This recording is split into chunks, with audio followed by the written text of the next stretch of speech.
flight world is crazy. So we keep getting delayed and people were not loving that. And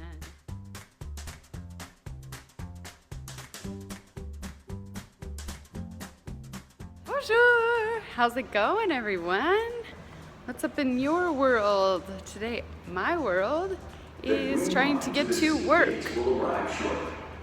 I'm going to San Francisco, as some of you know. If you follow my vlog, then you know that I got transferred to San Francisco.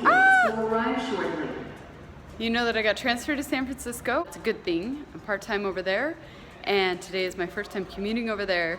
I had a chance at a 5:25 a.m. flight and a 7:10, and I took the chance on the 7:10, which will get me there just a half an hour before my showtime. So kind of a dicey, risky move. They assured me there was 70 seats on the first one and 20 on this one. So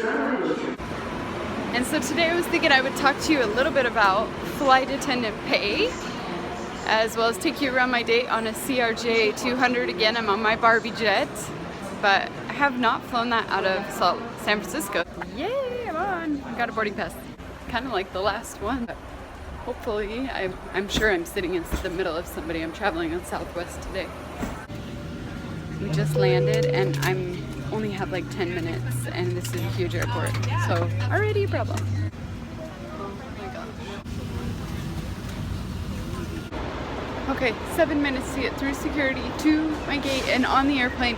If I'm late, then I have to board the airplane before the original time, or else I get like a demerit thingy. OMG. It's a miracle. The flight is 20 minutes delayed. Oh, I can't even tell you. I can't even. I'm so grateful. So we keep getting delayed, so that's great. No complaints from me. So I'm just kind of getting some other things done that I need to do here in the airport, get myself acquainted with like where the crew lounge is and stuff, because this is really my first trip, like officially San Francisco. So we're in Castle, and yeah, we're gonna go back to San Fran now. Oh my gosh, it's been insane. I've hardly been able to do anything. Everybody's been delayed all day, so we've been running and running and running. So I'm just trying to get the plane ready for the next passengers. Little mess here, and I'm just feeling so bad. There was this little family that's probably not gonna make it. So the flight world is crazy. Like, my day wasn't screwed up because we were late, but now lots of other people's days are screwed up because of late. So it's like, in the flight world, like, there's always a trade-off. If I get on a flight, it's because somebody else didn't get on a flight. Like, that's a big part of the cycle of the airport. But we're gonna head out on our last flight, and it's another full one, but then we're done. It's a little different feel from the other day where everybody was going on vacation. This is like everybody's running late, so people are great and nice still, but like stressful for everybody. Oh my gosh, longest day, craziest day ever. I didn't even have a second to myself. I haven't talked to my husband, my kids, my anybody, and we're done. We're now here. I'm gonna go to the hotel and I'll talk to you guys a little more.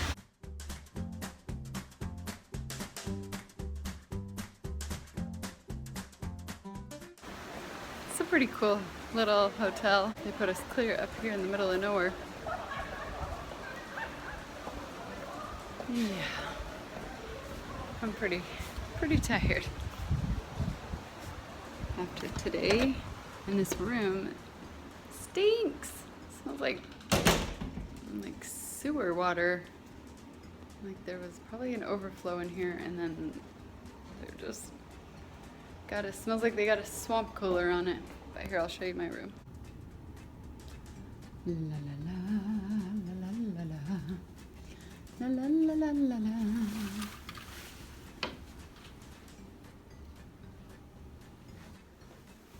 Alright guys, I promised you I would talk to you about flight attendant pay. And I keep my promises. So, flight attendant pay. And it's pretty funny that I'm going to do this today on a day that I'm like pretty run down, because it's not the most uplifting subject ever. Flight attendant pay is pretty bad. So I'm not really one to talk because I am part-time and so I fully expect to make like zero money.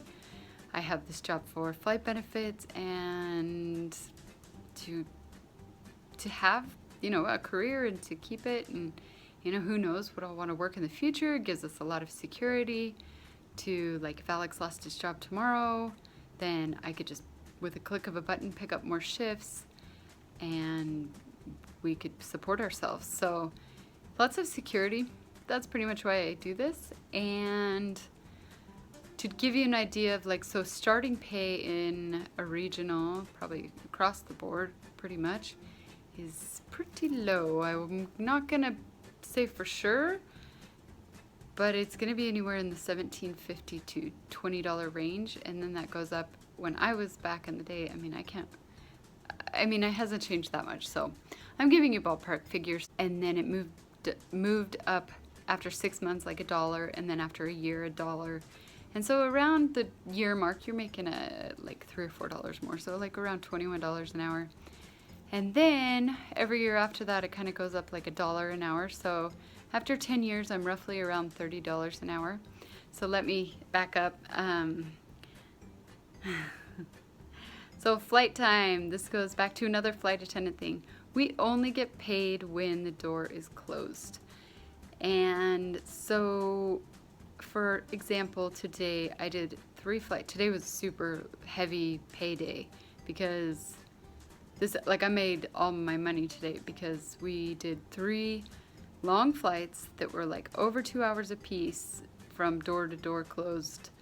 And so even though I worked like, I want to say our duty time was at least 11 or 12 hours, I only got paid for a little more than 7 hours.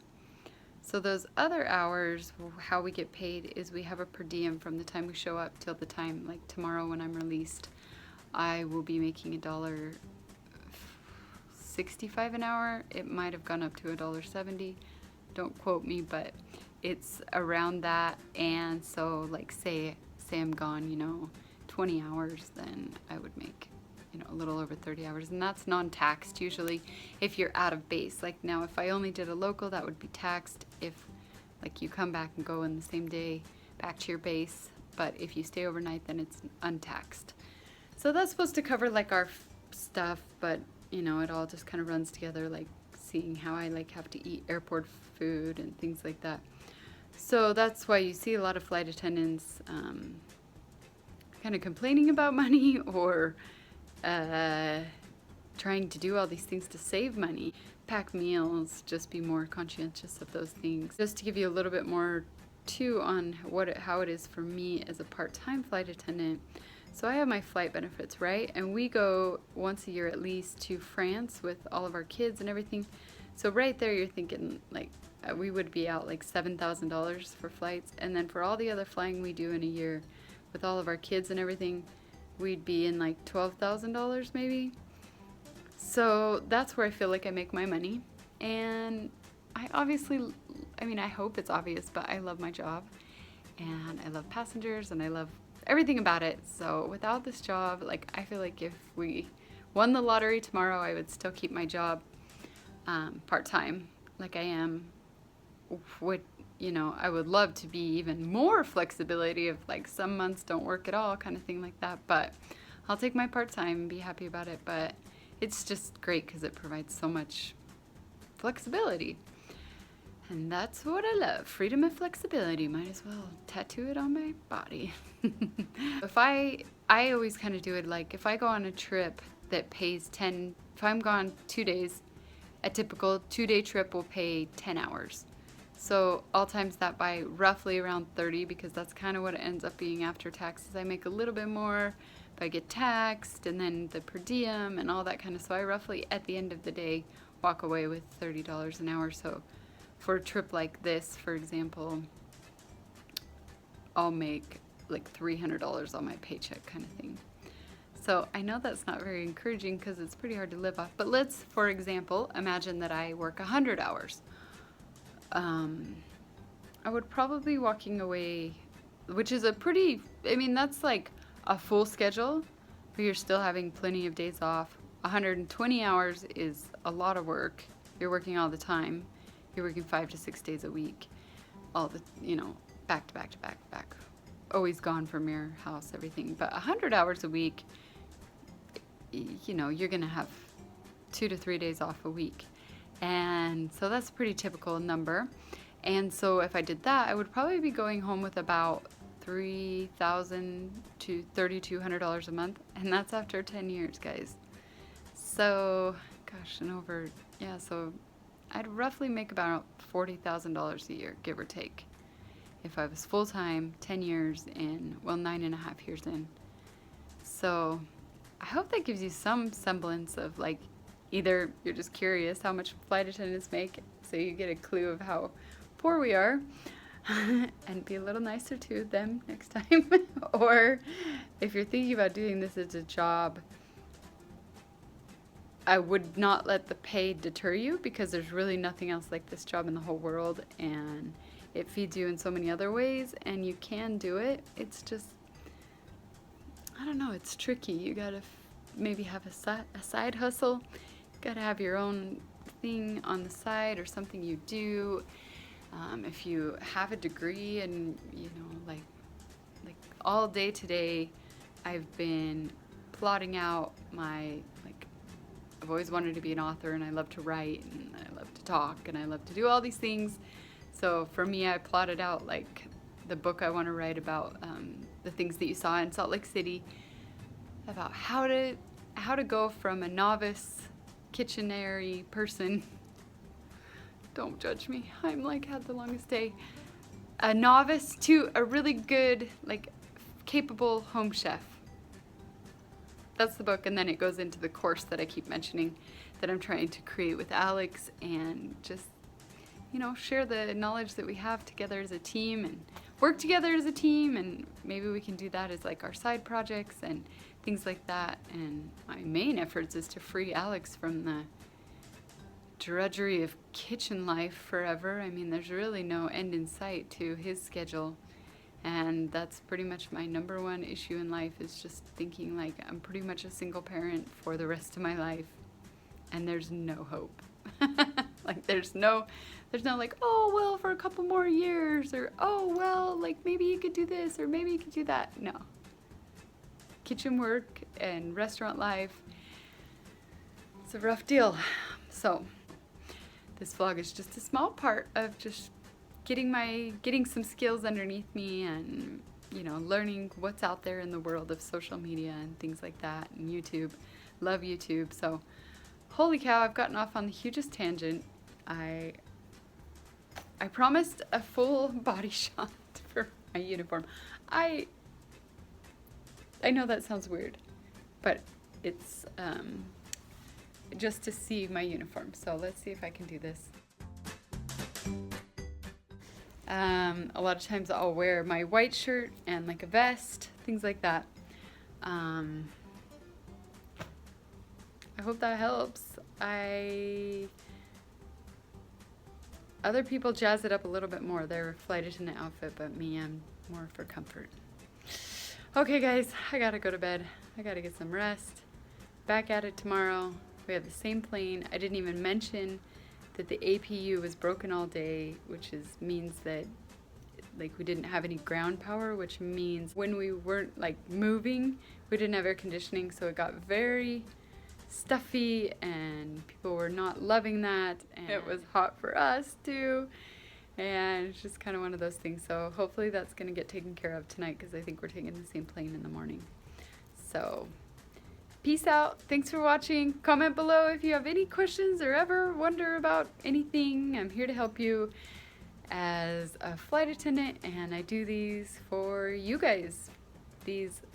I know it gets confusing with the channel, because this is not essentially what the channel is about, but I do love making these for you and learning all about your journey. So thanks for being here.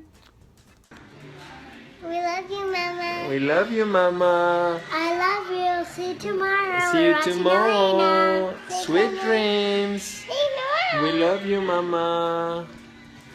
Lulu, you want to say something to Mama? Bisous, Mama. Bisous. Yeah. I love you, baby. I'll see you tomorrow, okay?